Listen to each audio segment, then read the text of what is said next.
rays of the sun on my skin, smiling with my family. Yet I see trouble follows me. Yeah. Haters wanna hate on me, but I'ma just let them be. Nazizitazami, left, right and center. Babengi, bafuni kazi lami, bafuni noto yami. Nazizitazami, left, right and center. Babengi, bafuni kazi lami, bafuni noto yami. Da da da da da. Okay.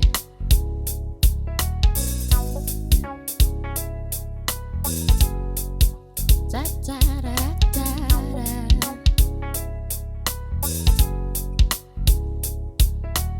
Fagi papa pansi, or uzo twala manzi. Uzenza wena ngono, but we know that you're a victim. We know that you're a victim. That you're a victim. We know that you're a victim. That you're a fake though. We know that you're a fake though. You're my enemy, I'm ready for war. Give you the peace sign, but you cut off my index, and I'm gonna do things that you gon' regret. Nazizitazami, left, right and center. Babengi, bafuni kazi lami, bafuni noto yami. Nazizitazami, left, right and center. Babengi, bafuni kazi lami, bafuni noto yami. Nazizitazami, left, right and center. Babengi, bafuni kazi lami, bafuni noto yami. Nazizitazami, left, right and center. Babengi, bafuni kazi lami, bafuni noto yami.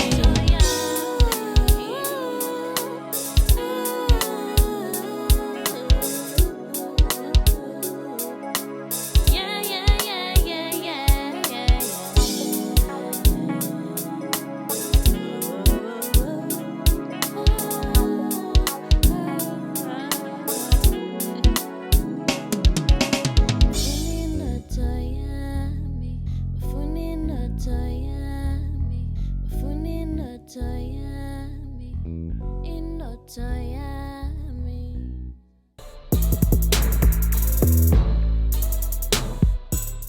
If there's anything inspiring about a nation, it's seeing their youth grow, seeing them develop through financial literacy and other entrepreneurship skills. Welcome to yet another exciting episode of your favorite show, Pink and Purple. My name is Temipita. So today on the show, we want to discuss financial inclusion, and I'm here in studio with Nomqhele. Welcome to the show. Thank you so much for having me, Tembi. Thank you for coming. Would you like to tell us more about yourself? Yeah, sure.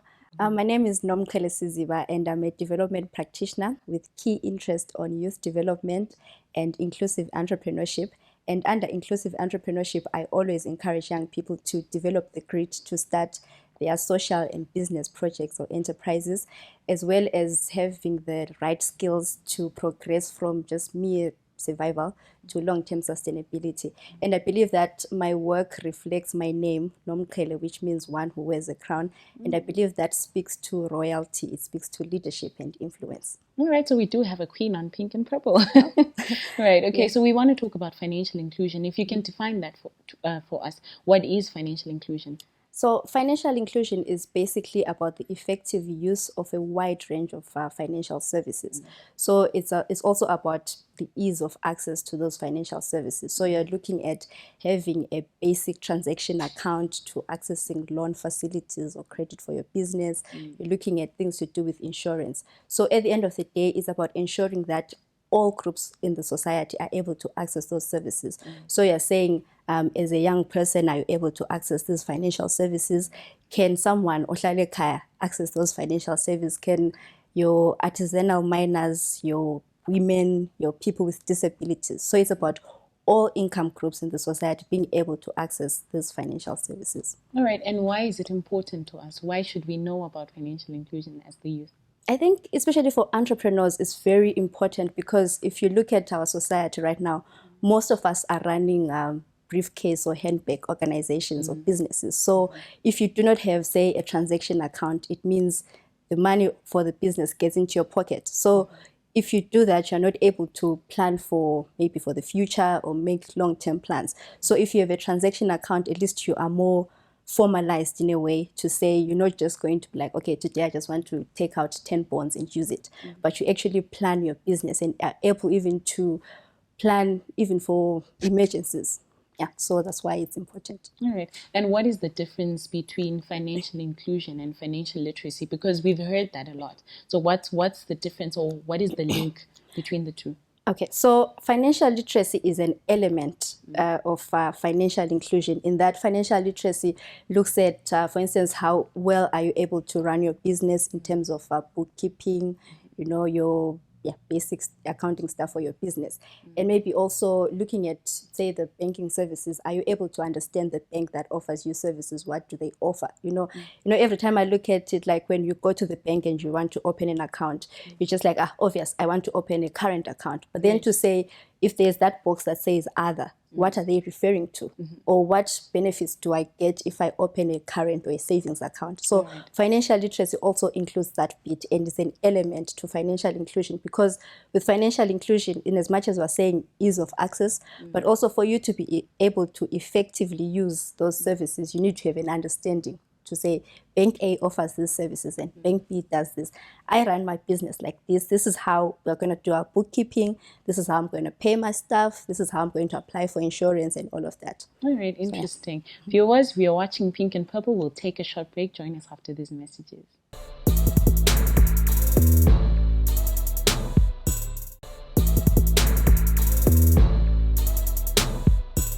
Welcome back to the show. You're still watching Pink and Purple, and we are talking about financial inclusion. So, Nomqhele, take us through the financial inclusion strategy in Zimbabwe. Okay, so all over the world, countries have seen the importance of financial inclusion when it comes to tackling poverty, which is the Sustainable Development Goal 1. Right. And also how important it is if we're to achieve the socio-economic prosperity of the people.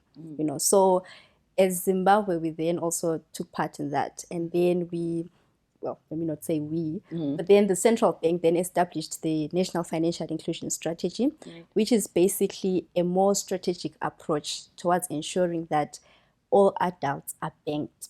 Okay, so that's the minimum, like the entry level. Okay. Where we're saying, at least let's have transaction accounts. So even as entrepreneurs, let's have transaction accounts. And then also the facets of the strategy are that there is need for people to have also to access loans, for their businesses, because you're saying for someone to start a business, not everyone has access to angel investors or has rich people around them. So they would need loans to start up. So that's also part of the financial inclusion strategy. And interestingly, under the strategy, there are 11 facilities that have been put in place to ensure that, the different groups that we were mentioning earlier have access to these loans. So you have a facility that specifically speaks to the youth, where the government has set aside 10 million. And then there's a facility for women, which also I think is about 15 million. And then there's a facility for people with disabilities, which has about 5 million. And then there are other facilities to do with horticulture, gold. And then my favorite is the facility for cross-border traders, where, for the people that go to Messina or Francistown, they're able to access these loans. So one just has to do their research to say, if I want to apply for the loan, for instance, that speaks to cross-border traders, which bank administers that? And so under the National Financial Inclusion Strategy, one of the things that has been emphasized is the ease of access. So, back in the day when you'd go to the bank, you'd be expected to fill all these papers, and pay a large amount of money just to for your application. Right. But now some of the banks are saying you just have to maybe an initial deposit of 5 RTGS. Other banks are saying 10. So, and also in terms of the documents, it's no longer as stringent as it was in the past. So basically the financial inclusion strategy is a response of saying we've seen that many people are not banking because maybe of lack of confidence in the financial system, or maybe low income groups or irregular income streams, which is I think most of the challenge that most of us are facing to say, I can get money this month and not get any next month. So with the National Financial Inclusion Strategy, now banks are able even to open accounts where you're saying it's there are no monthly charges, and you're able even to arrange with them to say, listen, I get my money irregularly, so I might not be able to be keeping my account active, you know. But also some banks are saying if you open an account with them, you just need to even deposit 2 RTGS every month. That will keep your account active. So I think, like you were asking, like what is the difference between financial inclusion and financial literacy? That's where you see that it's important for young people to understand these systems so that we don't think, oh no, I have to have 100 US to deposit into my account. But also understanding that, no, this particular bank allows me to deposit 5 bonds or whatever it is. And then I'm able to keep my account active. It won't be closed. So all of those have been made possible by the financial inclusion strategy. Okay. So you spoke about the ease of access twice now. And how accessible are the loans that you mentioned to the youth? They are very accessible, and especially for the youth, because now there is a bank that specifically deals with the young people, and the bank is administering that the youth loan facility. So what one person needs to do is just to open an account with the bank, and then complete or fill in, or rather do a project proposal where they highlight what their project is all about. And what the bank emphasizes is that the project needs to be viable. So before you even think about collateral and all these other issues, is your project viable? So if you want, say, to apply for 20,000, how viable is your project? And then if you tick all the boxes, you're able to get your loan. Okay. You highlighted that SMEs are not banking their monies. Why is that so? Well, I think there are many reasons. For one, people are not very confident in our financial sector, especially the banking sector, that is. And then also there's the issue of irregular incomes and low incomes. And another challenge that was also noted under the financial inclusion strategy is that at times, for instance, for people in the rural areas, there's not enough infrastructure, and so banks won't go there to establish their branches there. And then also from the bank's perspective, at times they might not even be able to understand what the people that they are dealing with want. So for instance, if you are working with young people, you want to have an appreciation of how young people think or the kind of businesses that they are likely to apply for. So there has been that gap to say, as young people be saying, no, but this is something that can work. But then the banks feel, no, you know what? And so maybe that mismatch then leads to young people not banking at the end of the day, because everyone would ask you, so if I open an account and I do not want a loan, what benefit is there? Right. Yeah. You're talking about young people, us young people. Who is the youth? When we talk about the youth, what's the age range and how knowledgeable are they when it comes to financial inclusion? Okay, so according to our constitution, a youth is someone between the ages of 18 and 35. And in terms of how knowledgeable they are, I think there's still a lot of work that needs to be done to ensure that we bridge the gap between some of these government initiatives like the strategy and young people. So for instance, say you go to Nkulumane by Sexile, and then you find someone who's running a business, maybe they need money for retooling or just to scale up, but they are not aware of some of these loan facilities that exist under the financial inclusion strategy. And yet they are thinking, oh my God, I really need this money so that I grow my business. So you see that there's a gap there. And I believe this is one of the things that the strategy emphasizes, in the need for a multi-stakeholder approach to say it shouldn't just be the responsibility of the banking sector to educate people, but faith-based organizations, NGOs, community-based organizations should all come together to say, we have this group of people, and then we want you guys to come and raise awareness on your services. What is it all about? And even just bringing a different banks so that people are able to make an informed decisions as to which bank to go with. All right, interesting. Viewers, we'll take a short break. Join us after these messages.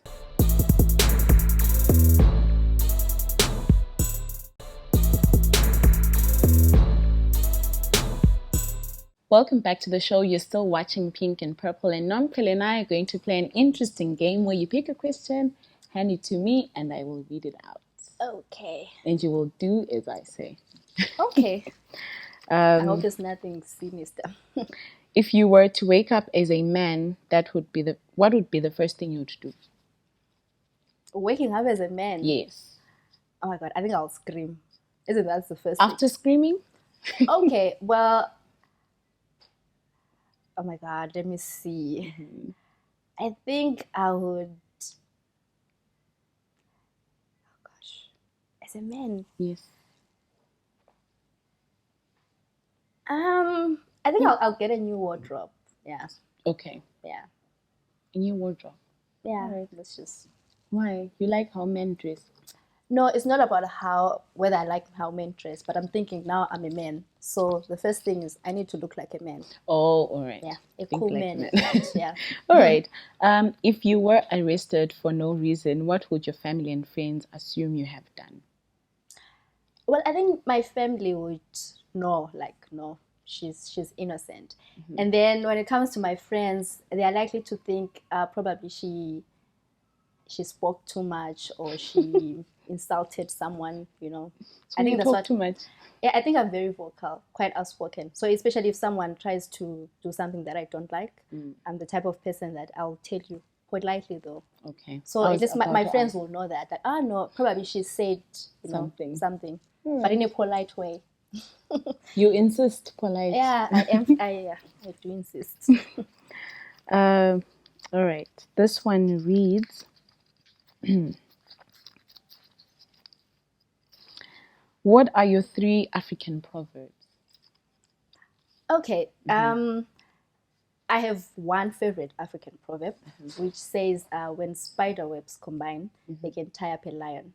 It's actually an Ethiopian proverb, and for me, that's just so amazing because it speaks about synergy and collaboration. And for me, I believe collaboration is actually the African way of doing things. So that's my favorite.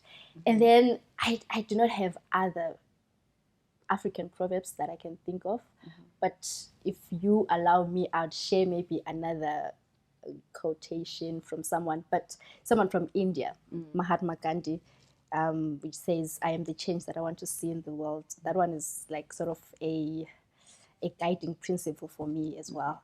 And then the third one would be, oh my gosh, can we just stop at 2? Whilst you pick. Yeah, once I pick, there's one that I'm thinking of, but I can't remember it. Okay, but what does it talk about? It's I think it has to do with leadership and, you know, hard work. Yeah. Okay. When I remember it, I'll call you. All right. What achievement are you most proud of, but most people would consider silly or weird? Okay, well, I think it's being on national television for like Yay. 30 minutes. This is like so amazing, and thank you so much for having me. Ah, that's lovely. Yeah. That's an achievement, actually. It is. It is. What should men understand about women that they don't seem to get? I think men should not overgeneralize things. They should not assume that all women are the same. Just like we as women should not assume that all men are the same. So for me, I always say to guys, don't be like, abafazi vele linje. You know, deal with Uthembi, understand Uthembi. What does Thembi like, and what doesn't she like? And if you come to me, don't expect that means about the same. So yeah, for me, that's it. All right, but I still stand with men are the same. I'm joking. Okay. No one is the same. People are different. People are different. Right. Who is the worst person you wouldn't wish to be stuck with in an elevator? The worst person? No names, right? Yeah. Oh yeah, no names. I think I wouldn't want to be stuck in an elevator with someone who's so pessimistic, you know, because they'll be busy complaining, "Oh my God, we're about to die." Oh, you know, and you're like, "Shh, I just want to be calm," you know, because for me, I'm one person who's very optimistic. So even if I were to be stuck in an elevator, I'll be thinking to myself, "I'm going to come out," you know. But then having that person is like, "Hey, I don't have a wheel. Oh my God, what's going to happen to me?" Like, shh. Okay, you know, yeah, so interesting. Well, we're done with the game. It's been so great. lovely. You enjoyed it, I right? enjoyed it. Okay. So as we round up the show, do you think we have enough financial literacy programs and platforms where the youth are taught on financial inclusion issues? No, I don't think we have enough platforms, because when you look at the safe spaces that have been created by the local government for young people to interact on these issues, you find that most of the programming is like maybe good governance, democracy building. And so those spaces are not used towards, well, there are not so many programs around economic development where your financial literacy programs come in. Right. So for me, I believe we need to utilize more of those youth centers to equip young people with these financial literacy skills, and also, ensuring that they have an understanding of what strategies exist to promote their businesses or their projects. So I'd say, in as much as there are people that are doing a stellar job, but I believe we need to do more. We really need to, like, be intentional in our approach to say, maybe we want to have monthly programs or programs every fortnight, and then we target, say, maybe all the youth centers, or maybe specific youth centers where we're going to roll out these programs. Okay, all right. And what are your last words? What would you want to tell the youth right now, or anyone at home who's watching? I'd say to those that have started something, well done. It's very brave of you to be running, be it an organization or a business or whatever it is. And I just want to encourage young people to be brave enough and to acquire the relevant skills that will assist them to progress from just mere survival to long-term sustainability. Because I think at the end of the day, for us to be able to achieve sustainable goal 1, that is poverty eradication, and also 7 and 8 and 9, I believe, which speak about economic growth and decent work, we need to be not just to be focused on just day-to-day survival, but look at long-term sustainability. So to say, in 5 years, who are going to be my clients? What services am I going to be providing? Is my business going to be relevant in 5 years to come? Because things are changing. In 10 years to come, what will I be doing? What problem am I solving? Because I believe as Africans, we have so many problems, and it is upon us as young people to solve them. Okay. Thank you so much, Nomqhele, for coming onto the show. Thank you so much, Tembi, for having me. Viewers, thank you for watching Pink and Purple. From me, Tembi and the crew behind the scenes. It's goodbye.